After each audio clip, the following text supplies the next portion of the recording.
Welcome back to another great episode of Comedians in Bed. And as always, I like to give an introduction to our next guest.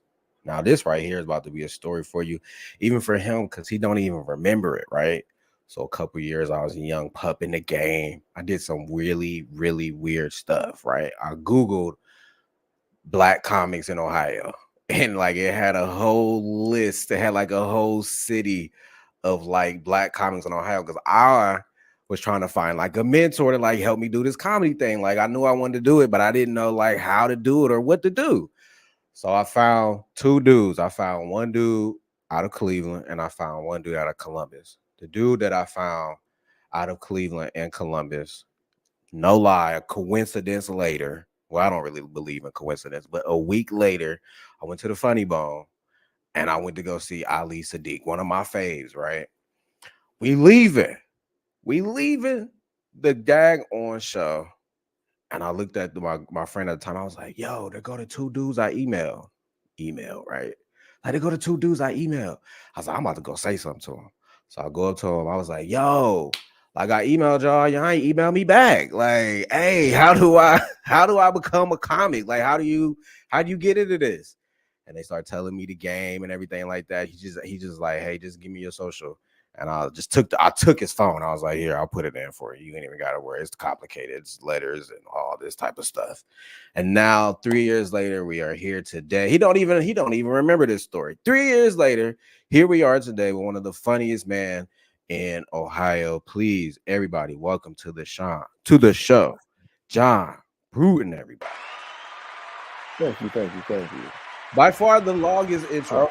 Oh, oh, I'm curious on who the other comic was. Was it Bobby? Bobby Yeah, Dobbs? yeah, it was Bobby I remember Dobbs. that weekend. That's funny. That was that was the first weekend I was supposed to be with Ali, but my goofy ass had canceled with him. Like I had it like that. I Yeah. canceled with him to go to Orlando with Takara Williams, Mm, and I missed my flight. So I was mm. just stuck, and it was back when I was flying on Spirit, so I only had that one weekend flight. Like it was that one flight on Friday, or the next one was Sunday, so it was no Saturday flight to even make up for it. So I just drove to Columbus to hang out with Ali, and that's when the next weekend from then on I was with him. That one weekend he gave me grace because I sure as hell fucked up and said I got a weekend already scheduled. Yeah. And it was like he let me get away. I mean, not let me get away, but he wasn't a tyrant about it. He was very like, you trying to find your way. It's over here if you want. It wasn't a sales pitch; it was just a option. And every weekend, I'd ask for another weekend. Like, so when the next time we out here? Yeah, man. It be crazy stories like that, man. Yeah, I don't know. I didn't know how to get into the game. And from that advice that Bobby told me, he told me to go to this club that's no longer up and running anymore. They're like remodeling. I think they might bring it back. But What name is uh I started the Shrunken Head Club, it? I heard of that. little bar. So I started going Mm. there, and that's how I just build my chops up. Yeah, that's how, and now we're here today. I'm 3 years in, man. That's it. Yeah, this is 3 years in. Yep, 3 years Covered a in. lot of ground. That's kind of impressive. Yeah. Cause my shit, my first 5 years were horrible. Like it was nothing good about it. It was just one-liners here, a lot of bad habits. Like everything I did was pretty much the wrong way of doing something. Yeah. Yeah. Yeah. So Yeah. I wouldn't say I'm good yet. I would say I'm still like me maybe neither. somebody you probably keep an eye out on, but I wouldn't say I'm up there yet, at least not to the level that I want to be. But it's a daily process, as you know. Yeah, I mean you can't like if you think you good, you suck for real. Yeah. Like not until like you guarantee like when your schedule's your schedule, but when you try and still get dates, you suck. Yeah. Like you shouldn't get cocky yet because you still need to work. Like you shouldn't. You can. I mean, I wouldn't. I didn't do it that way. I didn't really go into it too headstrong. I was confident to try, but I was open to fail. Yeah. Yeah. I think one of my focus right now is definitely working on writing. Just trying to, find what writing styles like work for me or whatever. But yeah, definitely working on writing. Me too. I'm still trying to figure it out. Yeah. Like especially working with Ali, it's just hard because he writes a lot. He writes a lot, so it's kind of just hard to because you feel inadequate. You will feel like this motherfucker is killing it every night. Like I know they're not here for me, but I don't want them to leave. Like you don't want you be outside and like "Hey, you were nice too." It's like the way you how said his name was really well. You said his name so good. yeah. How long are you how long have you been in the game? I've been trying for 12 years. Okay. Okay. Are you born and raised Cleveland, Ohio? hmm Still here to this day. And you still a Browns fan? Never was. Oh, okay. No, I'm a Steelers fan. Okay. So what made you get into comedy? Like what was that first adrenaline rush like? Were you drunk? Was it a dare? Mm, Something I you always wanted wanted to do? I wanted to always do it as a kid. I just never had a reason.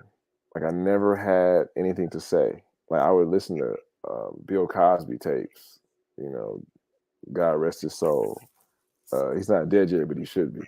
Um, no, but just like I want to be like Cosby. The stories he would tell about childhood, I'm like, damn, that's how my childhood was. Kind of, I would be outside playing in the snow. It's like you hear the stories, you're like, damn, I want to do that. Then I saw Eddie Murphy Raw, and he would tell stories. And you're like, this motherfucker, I can relate to that. I had an ice cream man. Yeah. Yeah. That type of stuff. So you're like, damn, I wish I had a life that was worth talking about. And then you kind of developed a way to look at things and be funny. You think, and then you just are so delusional that you think you're funny, so you go on stage and try it. I did it when I was 19 the first time, and it was so bad I didn't do it again until I was 26. Mm. And when I tried when I was 19, I was in college. It was a talent show, and it was horrible. It was embarrassing. It hurt my feelings. I just felt awkward. Like even though nobody said anything to me about it, I just felt like they all are laughing behind my back because I didn't make them laugh to my face, and I didn't get the courage to get to do it until there was an open mic by my house, and I started going to it, and it wasn't bad. Yeah. Yeah. Yeah. Yeah. What when you did it that okay, so you said you went to open mic around your house. Okay, so like did you initially like tell people you were doing comedy or you was like Mm-mm. you waited a couple years until you got like you felt like you were decent enough? I didn't actually say I was doing comedy until I took the mic over. Like it was on a Thursday night, and I would go every Thursday to try and get better. And then it became a Monday mic, and that's when I took it over, and that's when I started telling people that I was doing this. Like, yeah, I'm doing comedy now. Come on down to this bar on Mondays. Make them laugh Mondays. That's kind of why I won't let the show go because when I started, Yeah, so like the show itself is a fucking open mic. I don't really like it. I don't really care for it. It's not for me to do anything. Like it's an open mic. It's not for me. I don't get shit out of it. Like right. it's not a showcase. It's Monday in Cleveland. We just comics go up. I mean, it's for them. It's really not for me. Yeah, I don't get any enjoyment out of telling jokes on a Monday after I came home from doing it Friday, Saturday, Sunday. I'm tired. right. So it's just I like it because I had it. So I had the outlet. I want to give it to somebody else. Yeah, yeah. So when okay, so you were talking about like being tired. As I started to get on the road now and do like gigs on the road, I noticed the fatigue. Like I think a lot of people think like when they do comedy full time or whatever that it'll be easier, but it is different. Talk about the mental or physical fatigue that you do or that you feel from doing comedy. Well, I got kids, so you miss something. You can always miss something. I missed 2 weddings. There weren't people I knew, but my girl knew them. She wanted to go to the wedding, but now she's at the wedding by herself. Now she's comfortable with that. The first year when we were living together, she didn't particularly care for missing things without me there. But now all her friends know who I am too, so it's kind of like he's busy. It's kind of cool that he's not here. Not cool like they're happy, but it's cool. Like, it's okay he didn't make it. He's, you know, Yeah. so that's part of it. But you miss shit all the time. Other than that, it's you're playing an instrument. It's just another gig. Keep playing the instrument. Don't think you're better than the band. Just play the fucking instrument. How do you balance, you know, being the man of the house, you know, her man and a father? Like, how do you balance that while also like pursuing your dreams? I'm okay with failing somewhere. Something's failing at all times. It's just how long does it fail and how bad is it failing? Like, I got limits. I won't miss birthdays. I won't miss real events. But like, when her friends, it's a lot of them. When they all want to do something, like she's going on her Twitter friends to out of the country somewhere for a friend's 40th birthday. There's nothing to do with it. I'm not going. I'll be here. If it's the right weekend, I'll be with the baby and she'll be gone. We got that part going at least. But other than that, something's gonna fail. That's fine. Just be cool. You're not gonna be perfect. Yeah. If you're good at one thing, you're terrible at something else. Michael Jordan's a horrible father, I think. I don't know. I'm talking shit, but you'd be surprised. Like, yeah, Jordan can't dress. I don't think we can. See, I'm leave fatherhood alone being silly. But like, Michael Jordan's a great basketball player, but you don't need him for anything else besides basketball. He's the best at it, but he's not. You wouldn't say, "Hey, Jordan, should I wear these jeans?" It's like, country motherfucker ain't good at jeans. Yeah. He wears the wrong shirt and suit. Like, nah, just my post moves, Mike. Yeah. So fellas, okay. Pick and choose what you want to fail at. So how is it having her support? You pursuing your dreams and her being supportive of you. How has that played a major part in your career so far? Conversations, keep it going. She knows when I don't like something, so she knows I'm doing it because it's a job. I don't sugarcoat it. I don't make it seem like it's my dream. The dream was got me here. The fight keeps you. You can say you did the shit one time. That's enough for a dream. Like, a person can hit a half court shot for $10,000, and that's a dream. He shot a basketball on the court. You're not going to get paid $50,000 every time you shoot a 3-pointer. Yeah. So it's communication. Just like, yeah, this is a bullshit gig. As far as I'm doing this because I love comedy, not because it's going to pay any bills. Yeah. I understand. You start lying, and it's like, all right, you can't act like you're making a lot of money from something you're not, because you like a jackass. You got a family. You better keep it real with them so they know what we're not getting. But you can't be like, oh yeah, we got it like that. No, we never have it like that. I fucking don't care what happened. We don't have it like that. Yeah. Like, I hang out with too many people that have a lot of money. I know what I don't have. I've seen niggas with a lot of money. I know. I've seen it. I've seen it too many times. Like, oh, that's what you do when you got a lot of money. That's a waste of money to me, because I need all of mine. Like, you just bought that, cuz? Oh shit! If I buy that's an investment. I wish a motherfucker would lose it. No, I understand. How is like doing comedy in Cleveland? I've never have I been up there? No, I haven't been up there yet. How is doing comedy like in Cleveland? How's that atmosphere like?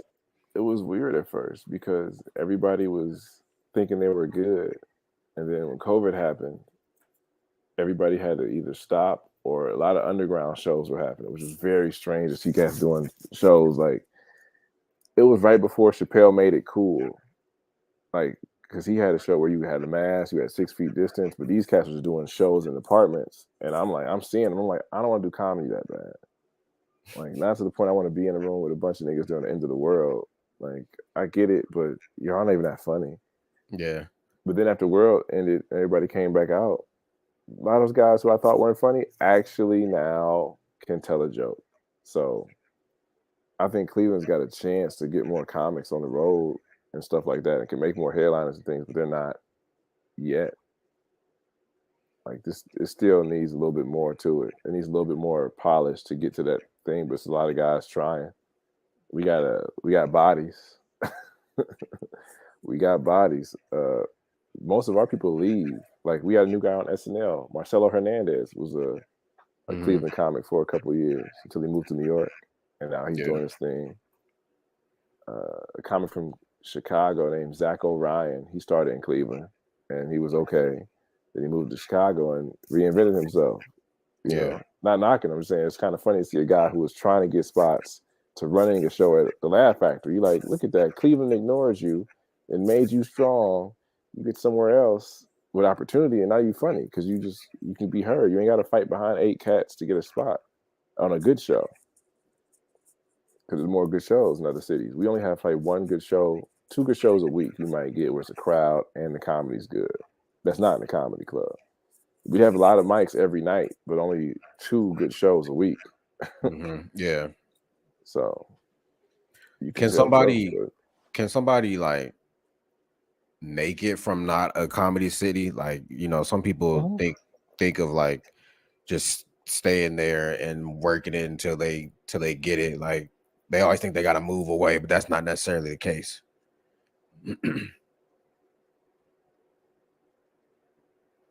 Say that one more time before I had a message from Ali. No, you're fine. I was like, it was very much like, do this. I'm like, I didn't know how to respond. I'm sorry. I was really, I'm not even gonna ask, like, not even a name drop. Just, I thought you was frozen. Like I was I just read something he asked me to do that was very much like he's not being nice to me. It hurts my feelings. I would say like somebody that want to make it, but they always feel like they got to go to like one of these comedy cities. Like, how do you make it from a city that's not a comedy city? A plan. I had a plan early. Like it's a lot of luck, but I did think, well, what if I did this? Like I talked to a lot of comics. Roy Wood Jr. told me early that Ohio has 7 to 8 clubs if you're willing to drive. So if you being in Cleveland, you got Buffalo 3 hours up, Detroit 3 hours to the left, then you have Toledo in between there. You got Erie, PA, if you really want to just do a gig. You got Pittsburgh, Columbus 2 hours down, 4 hours down, Cincinnati 3 hours away from that, Dayton. 5 hours is Louisville. Chicago 6 hours. If you're really ready to put it into work, a 6-hour drive, you're there for the weekend, hopefully. West Virginia is 4 hours away. They got a couple like Booker clubs, like bars and corporate things, like in a bar and grill. You can come up with a plan and really survive off a 4-hour drive in that radius if you are willing to do it. But it takes more than just asking for a spot here and there from one cat and getting told nothing or getting told no. You got to actually just go to places and ask people there. You know, cats ain't gonna put you on, but if you show up, they might, you know, they look out if you showed up and like they talk to you ahead of time. But you know, that network of asking helps, and asking the right way. So many cats hit me up with that whole give me shit, and it's like, you're talking to a stranger. Be polite first. Like just be polite. So many cats come like, yo, put me on, give me this, give me that. It's like, what the fuck do you think? I'm not giving out record deals in the fucking 90s. Calm down. Like it's 5-minute spot at an open mic. Nigga, kick rocks. Chill out. Yeah. I always try to be like professional, even though like this is like we make people laugh and stuff. I always try to keep in mind to be like professional, because you don't know these individuals.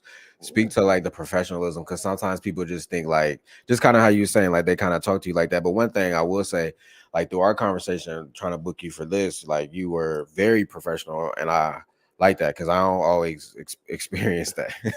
Well, sometimes it's like I didn't take it like it was anything besides a guy asked me to do something. Like, well, I got this day is right. This is a good day. I can do it this day at this time.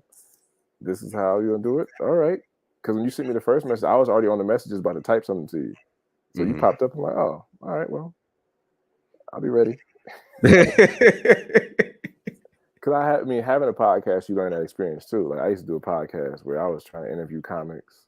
It was called Friday Late Show. Because historically the bad show you would have. And I would interview comics like crazy, but it got harder towards the end because everybody kept rescheduling because everybody has something to do now. And that shit is hard, but you can't respond to them that way because you know that I've done it too. Like, the second I would be like, man, this motherfucker canceled on me. I'm like, but I canceled on like 4 niggas. This one dude had a podcast in Akron. I'm like, I don't feel like driving that far. I'm not Yeah. gonna make it. I said, you better come there. I can't call this shit in. Oh, nigga, I'm sorry. 35 minutes too long, brother. You got that. You know, I try and keep people the same respect I want back. And if they don't give it to me, I wait till they disrespect me first before I actually react. You know, I got to get disrespect in real time. I can't just assume, because sometimes it can be a misunderstanding. So I wait till it's really disrespect before I'm like, yeah, now I can say fuck this person. Yay! But no, man, you are always doing a lot, bro. Like every time I see you, you always posted something about, you know, you had the Friday podcast. Now you got the one you currently got. You always like hosting. You guys are doing like live tapes, recordings at some of these shows too. A lot of people might not know who you are joke wise, but I'm pretty sure they seen your flyers.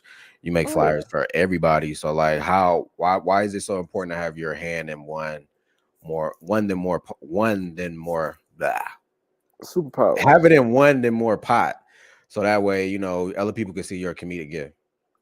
Well, I think, you know, you kind of want to find what makes you good at something and just use all of it. Like, if it was just jokes, I wouldn't probably be where I'm at.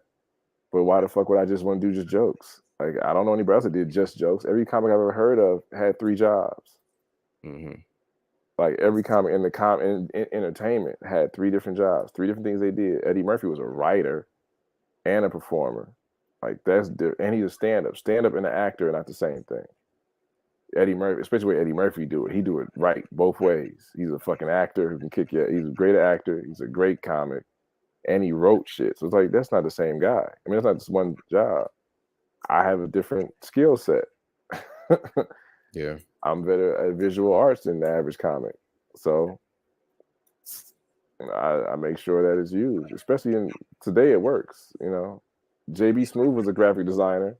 Billy Sorrell, he's a graphic designer. And there's another comic I met that's a graphic designer. And it's like, you know, it's part of it. I knew guys I also know 2 truck drivers that became comedians. I know 3 lawyers. I knew 2 guys that were lawyers that became comics. And it's like, you know, it just you don't got to do the job for that many hours. You know, you don't work overtime in comedy past being on stage for 10 more minutes type thing. So, you know, you got time to have a job. I never understood how comics get a good weekend or a good run of shows and they quit their day job. Yeah.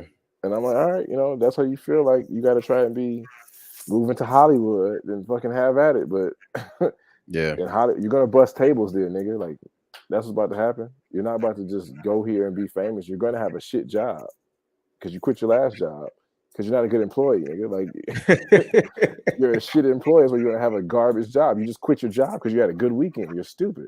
I'm not saying you're not making adult decisions. I'm not going to say you're stupid. Somebody might have did it and be successful with no job.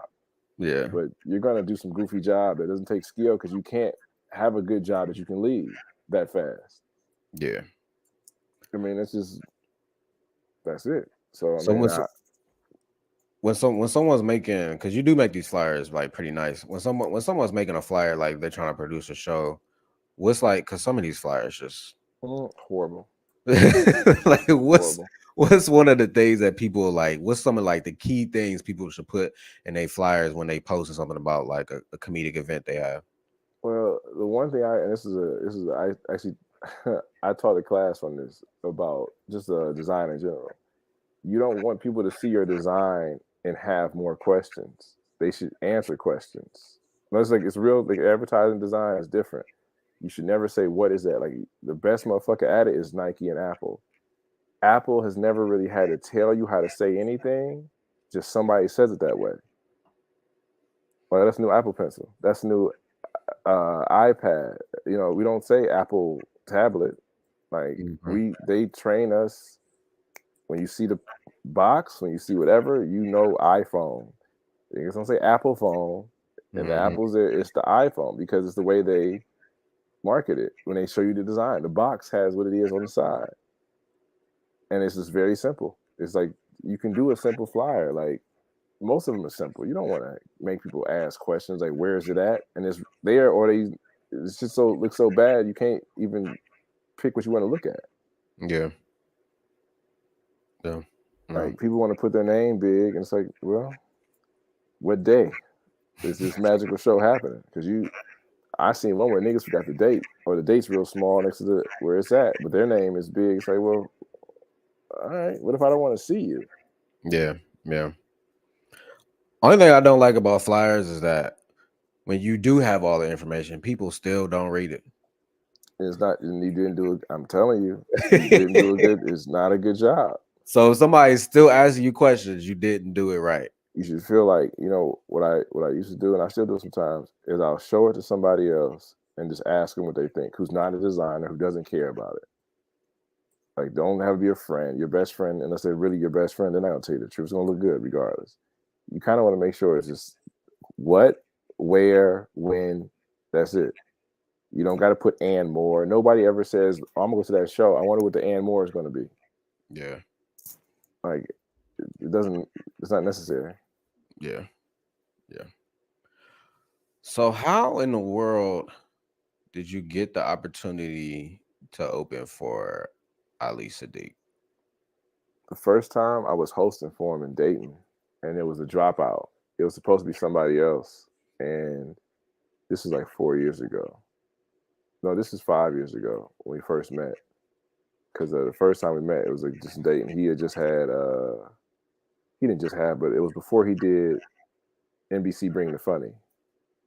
He was just doing, he just had the Comedy Central buzz. That was really like heavy for him, was This Is Not Happening. And he had 3 episodes of that. He had Mushroom Story, he had Mitchell, and he had the famous Prison Riot, which is the Mexican guy on boots. So I met him during that era, and I worked with him again in Cincinnati on purpose. Mm-hmm. And we kept in touch, and I just told him what I did because he actually talked to me more this time. And we worked together again in Cincinnati, Dayton, and Cleveland. Cleveland, we worked together again, and we just talked a lot more. And just was talking about comedy. He was like asking me questions, conversation. Then I told him what I did for, graphic designer. And he had called me because that's what happened. Him and Takara were both on the same show, and I was cool with Takara already. Like, Mm-hmm. I met Takara before, and we already hit it off, and I was trying to work with her because I was trying to just get with a headliner for real. I didn't really think nothing of it. Because, I mean, you see him, you're like, ain't no way in hell he gonna listen to me. That motherfucker out here telling the hardest stories out. Like, what I'm gonna do with that? He don't need to hear my shit, nothing. But he was cool. And NBC, he asked me to help him with a flyer for Bring the Funny. To put it, because I already had one he seen Takara had one. Mm-hmm. He ain't know I had did it, which I thought was kind of funny. So he's like, yo, shit, I see Takara got one. I need to make me one too. So I'm out here doing both the NBC comics, stand-up comics flyers for the finalists. I'm like, nigga, NBC, fuck it. I'm happy to have this as a thing on my credits. But then I had asked her about the weekend in October, and he did Columbus the same weekend in Orlando. I mean, in October. But when he was when he was in Columbus, she was in Orlando, and then that fell through. So I hung out with him, and he offered me another weekend to make up to see if I could really, if I was really about it. It went from being in Columbus, which has been great for just driving down, to being in Nashville. So I think it was a 10-hour drive. And he was surprised I drove, because he just, he said, if you gonna make it, come on. And I drove out there. And he's like, you drove? I said, yeah. He said, how far is it? And the rule was I can't go over 10 hours at first. Like, if it's that far, it's too soon to be traveling hard. I want to go on the road, but financially, it still got to make sense. And then he started giving me chances so I could fly a little further. Like, you want to go there? You want to do that show for real? I was asked to do certain shows I had a schedule. He showed me when he gave me a schedule, I knew I had a chance to be around because he showed me all the dates. So I asked certain dates I could do that I could get to. I knew they had an airport. I knew they flew Spirit, so I could afford it. So I was doing those at first, and then after COVID ended, we got back on the road. I was doing majority of the year. Like, I was doing 2 to 3 months out of the year. I was doing 2 to 3 weeks out the month. I mean, I would do. I never did a month without it. Mm-hmm. Without a show. I mean, I was there at least 2 with them. So kept my sanity. Plus, over COVID, we talked a lot about just like how to come back out with things like things he was planning to do, and then I would tell him things I was thinking about doing, and we just was both doing them. Mm-hmm. Like I was producing albums for people in Cleveland. He had recorded 3 specials in a year, Yeah. so we had different goals, but we kind of got most of them out the way. How is it like working with someone? Not even if it's Ali, but just working with people of that caliber. Like, what kind of things do you learn when you're with them? I first thought, and it was my ego. I first thought we were going to be like Jordan and Pippen, like it was gonna be that kind of smooth. I'll be that good. Then you meet other comics he's worked with, like his other openers that are from Texas, and you realize you're not on the Bulls at all. Like the Bulls teams, like his Houston comics are all headliners. Like they're all headline or they're on TV. Every guy in the camp is a motherfucking killer, and I'm on the team now. So it's like I'm not on the Bulls. I'm on the fucking Wizards, nigga. I'm Rip Hamilton on the Wizards. I'm consistent, and I give you them smooth 16. We ain't gonna lose because of me, but I ain't hit no fucking game when you gonna get this ball out of my fucking hand at the last minute. You don't get the fuck out of here trying to have me shoot last second shots. No. Yeah, it's like, I realized that I was on this situation, so I got more accustomed to learning how to just, when you work with somebody, you have problems. I was telling my boy about this. Like, you work with somebody, you will start to talk like them, and trying to put on your dad's coat, you ain't gonna fit right. Well, I'm not a storyteller, so I don't. Mhm. I tried it once, and it just is shitty. Not, not like him. I can tell you his anecdote, a quick little. Here's a story. It ain't like that though. It ain't. That's Right. different. But you also learn he does all kind of comedy. So like he'll switch styles where it's not just a story, but he's known for the stories. So you learn how to find your position and what you can do, and just you'll be a better comedian when you realize what you want to do. Because if you both trying to do the same thing, then you're not going to be good. You're going to be a copy. Mm. So like you want to try and be your own self, but you're going to bump heads a little bit because you're going to write something that's going to be like them somehow, some way, like some topic.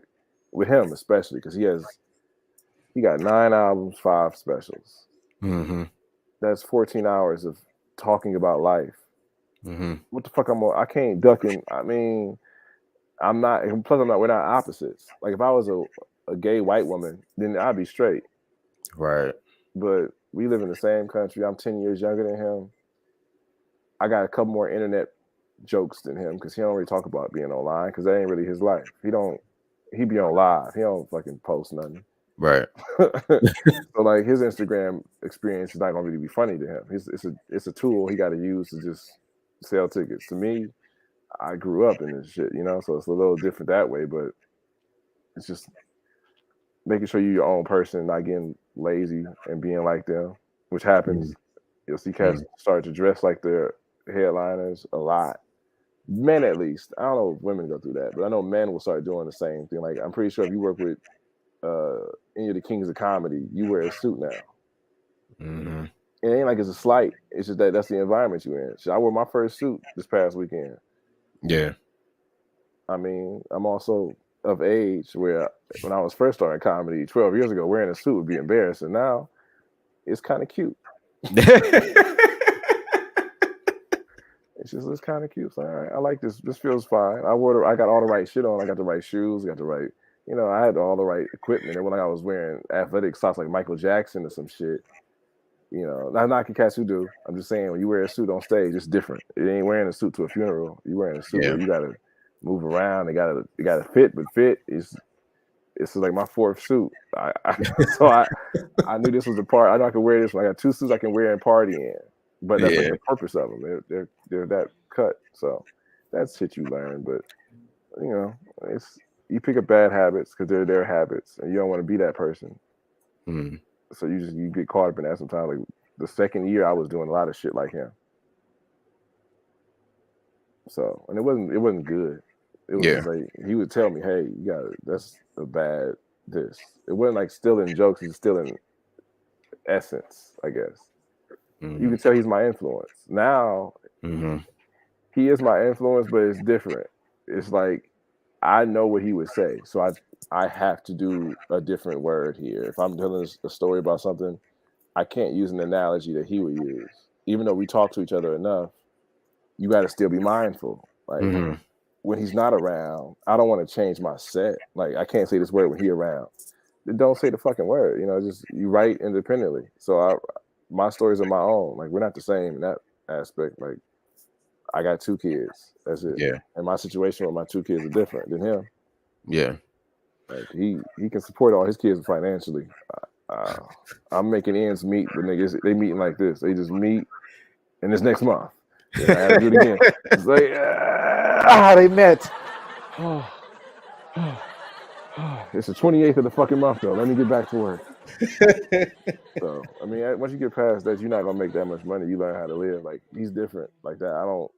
I can't. We go to the mall to walk around. It's my exercise. Yeah. He'll buy outfit for the week. I mean, for the weekend, he'll buy a new outfit if he feels like it. It doesn't matter what he wants to do. He can do it. I Yeah. have to think like, hey, I'm in this mall. I have a budget. I can get this. I can get the Cinnabon. I'm not You're getting it. just making sure that you don't get nothing on that fit because that's the fit that you're.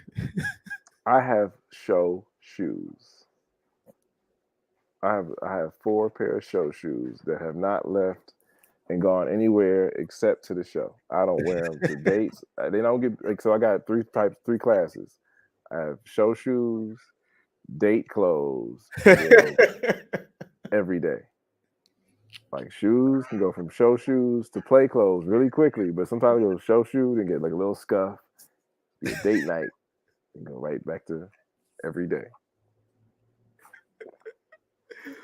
But I just got shoes that I wear, and then I got shoes that I work out in. Like that's. I'm telling you, I did too. I was the same way until I'm just telling you what I'm telling you because I didn't get bullied, but I got pushed to be better in that way. Like my boy saw Ali in the airport. He a comic too, so they were just talking about comedy. But I came up, and then the topic wasn't like did John get funny or nothing like that. It was like you see how he dressed now, right? You see he out here dressing like he give a fuck about shit because you grow up. Mm-hmm. But it's not like a bad thing. Everybody has to. Every comic has to change their style. Like once you realize, oh, I want people to see me and laugh. You care about everything. You care about your presentation. You care about how you say hello to them. You don't go up on stage like, "What's up with y'all niggas and bitches?" Like, what the fuck? Yeah. You think people gonna laugh at that now? You just disrespected everybody in here. They didn't come for that. Yeah. Yeah. Oh, this mother. Yeah. I definitely understand. I'm very particular about like the first 30 seconds to minute that I'm up there to how like what's my introduction going to be to the crowd. I just ordered food that got dropped off. I gotta go grab it real quick. Go ahead, go get it. Go get it. Yeah, go get it. You fine. Good.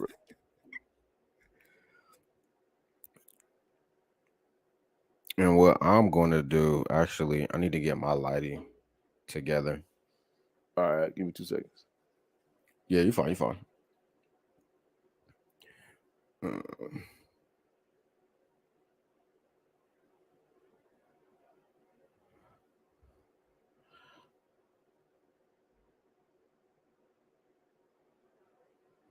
Oh, snap.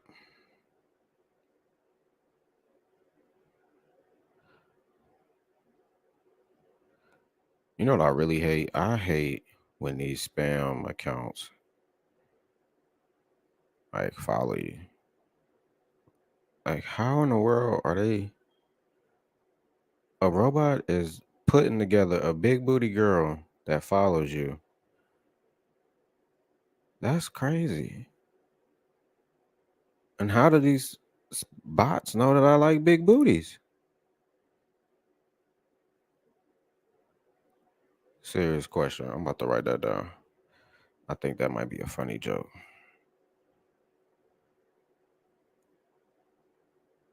These bots got the fat.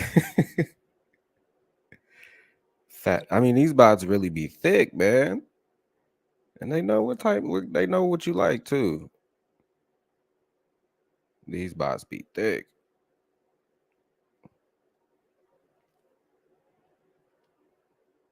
I don't know if they're only on IG or are they on Facebook too. I would say they're on Twitter, but I'm not sure. I be on Twitter, but I don't pay attention. IG, they be on IG like crazy, man. Like crazy. Crazy, crazy, crazy, crazy, crazy, crazy, crazy, crazy, crazy, crazy, crazy. Yeah. Oh, yeah. So there is a new comedy club here. If you guys watch previous episodes, I always talk about how we only got one comedy club here, but we actually got a brand new one that I just found out about today. That's right down the street from my house, like less than 2 minutes away. You good? Yes. Okay. Uh, let me finish this thought. It's called the Attic in Columbus. It's pretty good. Check it out. I'm gonna try to get in there and see what kind of stuff they do. But yeah, I was just talking about how we got I just found out today we got our first independent comedy club here in Columbus. It's called the Attic. So I was telling people about that. And I hit them up They today. still got the shadow box there? Yeah, we do, yeah. But they be doing comedy, but they don't be doing like stand up. They do more like shows and sketches and improv. I ain't never been inside. Um, I wish they would open more to like doing stand up, but I haven't seen them do anything like that. I went there years ago and did a show with Ali Sultan. I think his name is that. The Columbus comic. Man, what? Okay, how do you like Columbus? Like I've never really asked people like that's not from My oldest Columbus. is in Columbus. Oh, for real? I get there whenever I can. I like the Because club now though because they got different managers though at the Funny Bone. They changed managers. yeah, he seems pretty cool. He's trying to. They've been Definitely. doing like local stuff. I'm trying to build the relationship back with the local comics. So I'm appreciative of that. Because like they Appreciate. got 2 stages too, and I don't know if how many comics really take advantage of that up front stage. I've never seen him use it. Like if y'all, if like we'll talk about that after. But Okay. that club has a lot of potential. I know because Toledo had the same thing with the 2 stages, and Cincinnati also did the same thing with the 2 stages, whereas the front. Yeah.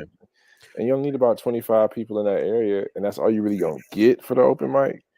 But everybody, plus it makes comics work towards getting to the main room. It's just a cool, Right. Yeah. you're gonna be more consistent if you know you can't take a playoff. Yeah. Now I've done Cincinnati's for their open mic and they use that little stage in the Hmm. front. Uh but man, they be vicious with that sign up list. I'd be like, I can't be on I can't be on here for 30 minutes straight. Like I gotta work. I've I've done the main room hosting. No, I featured in the main room on a Thursday, and then they had Mhm. another one upstairs. I did that show right after. Like, Okay. you know, Okay. That's the one thing I I wish I had that experience. Like I guess they're trying to get here, after COVID. I started like a little bit right before COVID, but like mm, it's getting more of that I don't want to say real, but like that authentic, I guess, comedian experience, where you have to work your way up and, be the doorman first, then be a host and a feature, all that type of stuff or whatnot. Not to some certain degree, because some people I feel like do go a little far and beyond, but I think it just gives people more. I'm just speaking for Columbus Comics. It gives yeah. people more of a goal to work towards instead of hey, I got a show and now I'm the best comic here. You know what I'm saying? Like give them something more to work towards. I never understood the doorman thing. Yeah. I get it because there have been comics who have gone from being a doorman to even headlining. Like they might have been an employee at the club and then a headline, which happens. It happens more often than not. But I never saw why. But also, that's the part where I have a different skill set. So my job wouldn't be me quitting to be a doorman at the club. Like I wouldn't be there long. Hmm. Like I don't. Comedy is a job for me, but I'm working on something else too. I can't just stop that and commit because that's fully committing to comedy. If you working at the club, that's your job. No matter how you're gonna get an off day, you're either gonna be on stage or you're gonna be in your black shirt. Yeah. So it's just like I get it, but I don't have it in me. I'm not that committed to it. because it'll break me. Comedy never give me that much. To give it that much, to give comedy that much, I'd have quit by year 7. Yeah, yeah. You do need that. You definitely need that break. Some people make it their life, and I'm like, I don't see how you do it. I can't do it. I would go For insane. what though? And it's not like it's commitment after a while. It's just you don't have anything better to do, and you're trying to make that into a badge of honor. Yeah, It's yeah, like, yeah, comics go up every night. A real comic goes up every night. Like, why? And you're like, when do you actually write material then? yeah, yeah. John, you're 12 years in, man. Do you think you found your voice yet? Somewhat. I think the tone of voice is there. The approach is there, but it's not totally out the gate. I know I can go up there and I'm gonna be fine. It still is a lot of nerves. Like, ah, shit, this how I'm gonna start this. I Yeah, hope this ending where I hope they are gonna be kind of cool about the mean things I'm gonna say. I hope they have a sense of humor because they're not for me. So like they're there to laugh, but they're not there to laugh at just anything. Like they didn't come to hear me talk, so I'm in the way. yeah. Well, mm, Like, so you kind of just gotta respect the crowd. Like I'm at that point now where it's like I'm walking on eggshells because he's on his trajectory. It keeps going up, so I have to just make sure that don't fuck up. Like it's the Wizards. It's just different. It's a different game. Like he got the Bulls team. If I get the ball, don't drop it. Don't fuck up. There ain't no room for error. You don't gotta hit the game winner. You can't mess up though. We shouldn't need a game winner. So I just okay. don't. We never go down. The show always does that when I'm on stage now. But that's 'cause I have a plan of attack. I overwrite it. I have 2 jokes for almost the scenarios. Like if this shit don't hit and I panic, I go to the old stuff that works, but he gonna hate it. Like I'm gonna hear Ali talk about how trash and how weak and how simple minded it is. Cause it'll be some low level, these jokes work and I'm gonna Mhm. get the laugh. But it's because I'm bombing so hard that I have to do that. Like Mhm. I'm not bombing hard, but I'd rather not bomb. Which I could it's a thing. I could be better at just being cool with the bomb and just figure out for the next show. I just hate bombing. So sometimes I go back to low level jokes. Like I used to do a joke about how I couldn't be gay and just telling the Mhm. reasons why. So many comics have had the joke. That's why you know, you push yourself to be better or you can push yourself to be funny. Because you can be Mhm. better and not be funny. I mean, you could push yourself to be funny and not have to get better, but you can do the better part to add to it. So I think my voice is coming around though. I think hopefully within 4 months I can say yes Yeah, confidently, but right now I'll say almost. yeah, yeah. That's encouraging to hear. I mean, you're 12 years in and you still haven't found it. I feel like so many, well, I would say around my circle around me, just comics in the city, like that was the emphasis, find the voice, find the voice. And I'm like, well, first you gotta know how to write before you find the voice. So I'm gonna start there. Like Well, that's like I'm gonna start there. it's also about like what do you want from it? Like I wanted to be a stand-up. I didn't want to be an actor. I not knocking them. It's just I don't energy, man. I don't have energy for that. I want to be stand-up. So if I want to be a stand-up, I got one of the better stand-ups to me is Ali Saddiq. So working with him, I'm gonna be stand-up, which means you're gonna have to be good at stand-up because he's gonna give you like I'll see every kind of stand-up. He does a lot of different styles of jokes as far as writing on stage. He'll do misdirection, he'll do irony, he'll do some sarcasm, but a lot of analogies, it's certain styles. Like once you learn about that, it's just like, okay, well, he talks this way, I don't. So I gotta Mhm. just black him out. So sometimes I don't really listen to him. I keep the time sometimes when he's working on something, he's gonna do the jokes and then he'll check on if he's over or not. That's all I really gotta make sure. When he gets to 55 minutes, that's my job. Is when he gets to 55 minutes, be close. Because he'll ask if he's curious or he's gonna just figure it out. But that's my only real job is to know when he's got the 55-minute mark. And Yeah. then everything else is on me. Like but the voice part, I hope I got better, but I don't think it's there yet. Nobody can imitate me yet. That's how I know I don't have a voice. So what's your it's not I think I got the answer, but what's your job as a feature? Like, okay, we know you're supposed to make people laugh, but you got the host, you got the feature, and then you might have a guest spot or whatever, but then you got the headliner. What's the job of a feature?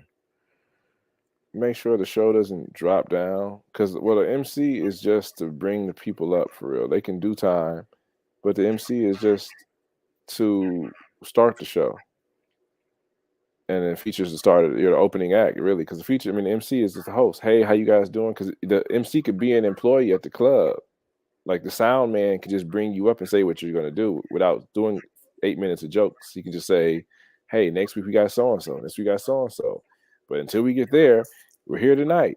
Here's your MC, and now it's just me on a Mm-hmm. 2-man. Which most time we do 2-man shows. So I'm kind of host feature. I do 25, and then he does hour and change. So we get to 90 minutes. But instead of having that 10, 20, 45 hour, whatever, it's 30, 25 with a little bit of grace, and then an hour. So I mean, the job is just make sure the show starts officially, Mm-hmm. because the host can be funny. That's not new. It's just that nobody expects it, so it's not like the pressure. You don't have to be funny. When Yeah. you're the feature, you can be booed. I've seen, especially here in Cleveland at the Improv, those motherfuckers are mean. I've seen them boo features for one joke and just never clock back in and give them a chance. Yeah. And you're like, damn, man, this is Cleveland. This is not fun. Like, I see why Beyonce don't come here no more. These fans are horrible. If you're not a fucking football player, these niggas don't love you. John, who's on your Mount Rushmore for comedy? Are we removing personal life or just their comics and their people? Like, are these great men we're talking about, or just great comics? We can go your personal great comics to you. Because I would say some of these niggas, they horrible people. Like, I had Louis and Bill Cosby on my list for a long time until you realize they're not really fans. Pryor, because he was honest. Patrice, because he was ruthless and selfish.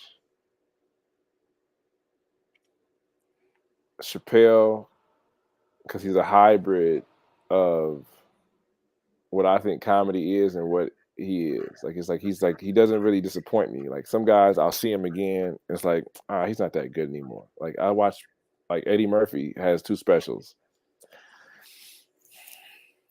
But does he have 2 specials or just one really long special that's 2 hours long? Because it's like it's the same thing twice. Like the formula don't change. So he's a great comic, but he gave you the best song twice. He gave a remix. Chappelle's giving you different styles, man. You can't fucking tell me the shit's different. He's not always the best, but he's my favorite. Mm-hmm. He's wrong. Like his opinion is wrong, but he's also not a politician or a right person. He's a comic, so he can be wrong. He's just being funny.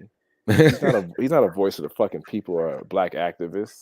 He's a guy who's funny, who's black. Like he's on my list. And then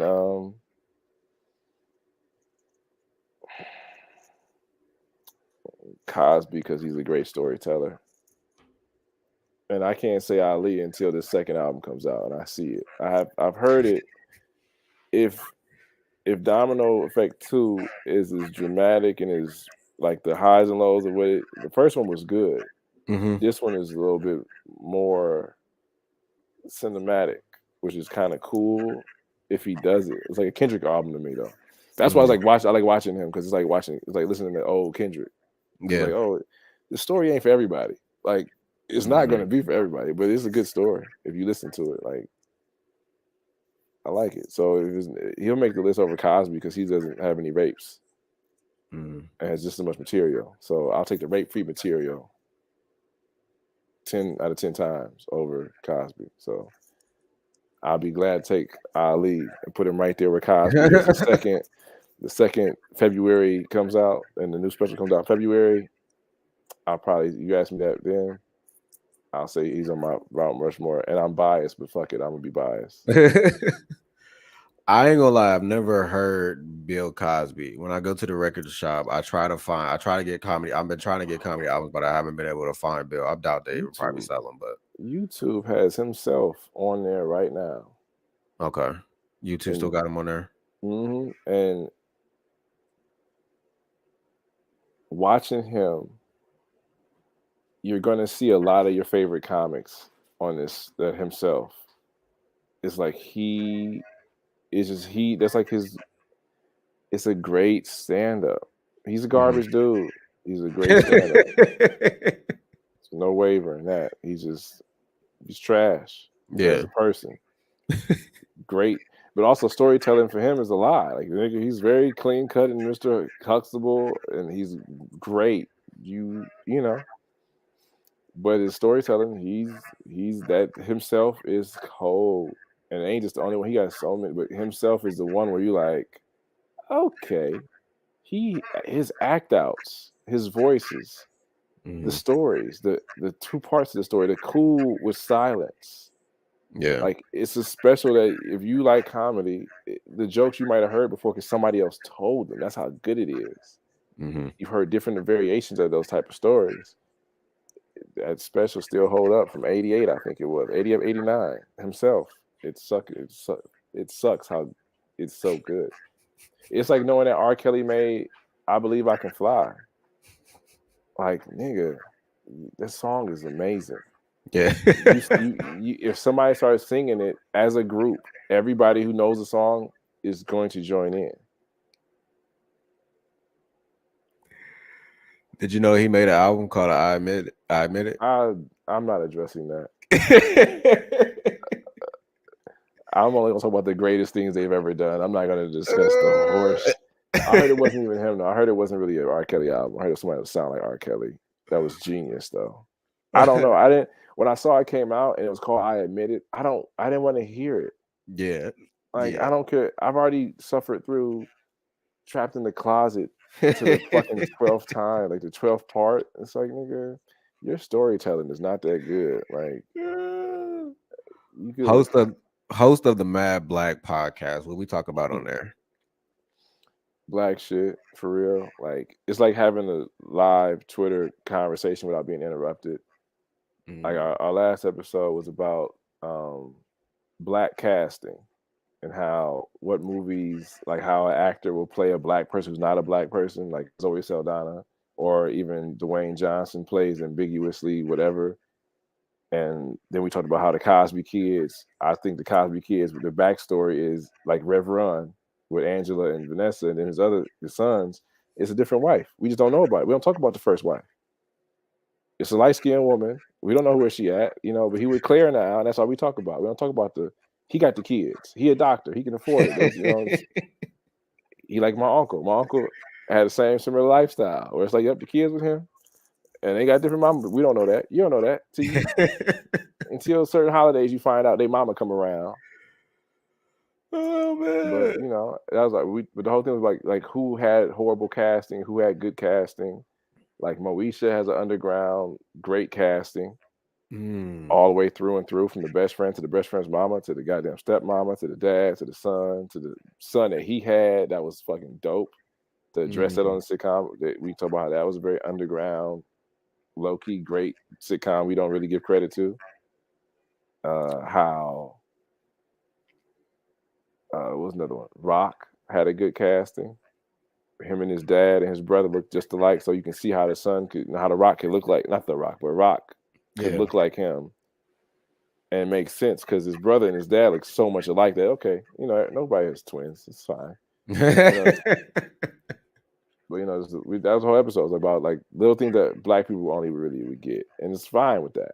Like we don't really have to make a podcast for everybody. That's fucking silly. I don't want everybody to get it. I like talking about our stuff. I think one show is not on anymore, but I really do like it. White Famous. It had Jay Farrell. That was good casting. That was a really good show. That show was funny as hell when Jamie Foxx was playing an exaggerated rumor version of himself. Yeah, that was a really good show. I was hoping.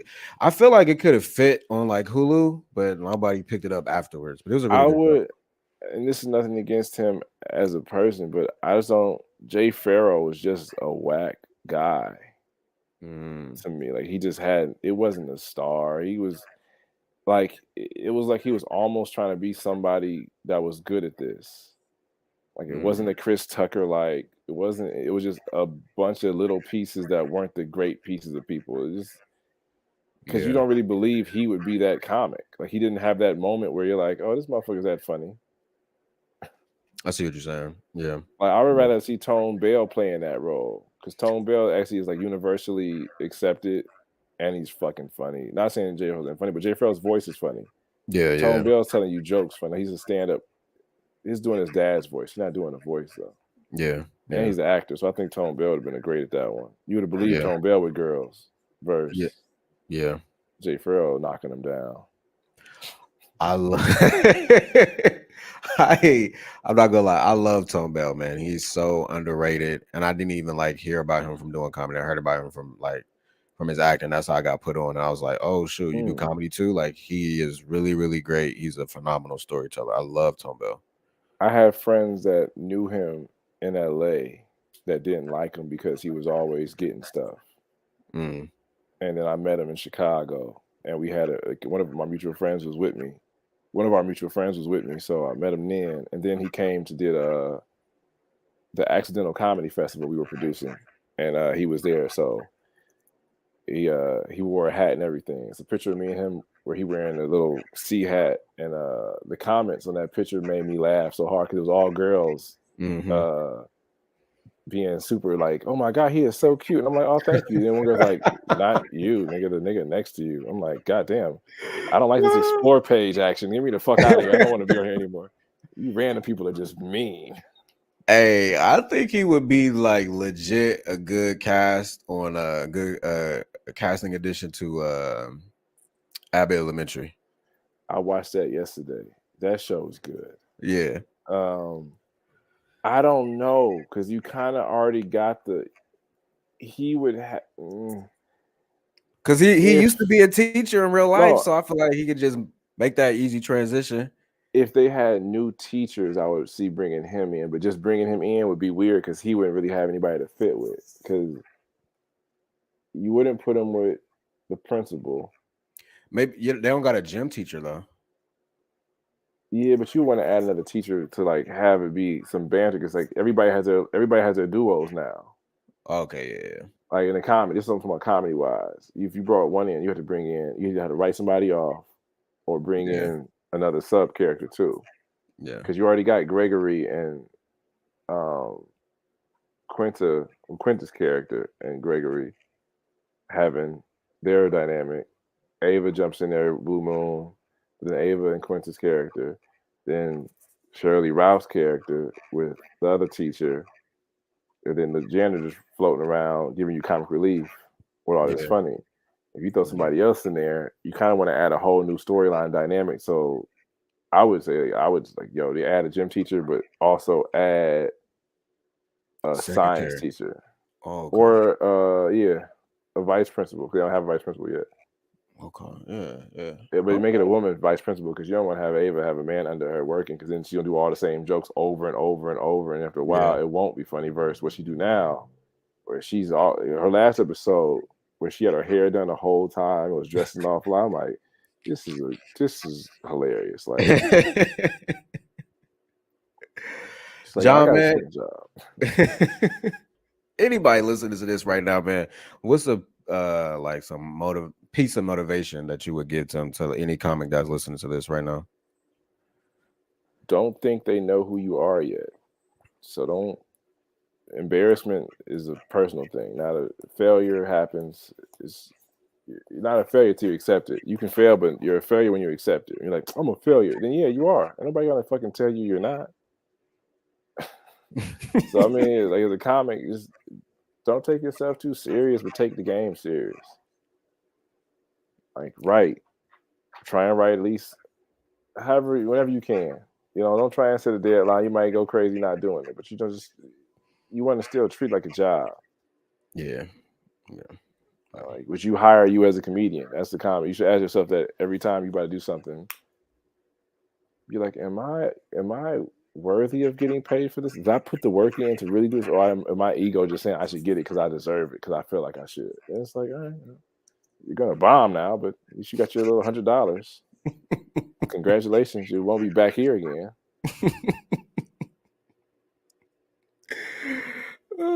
John, man.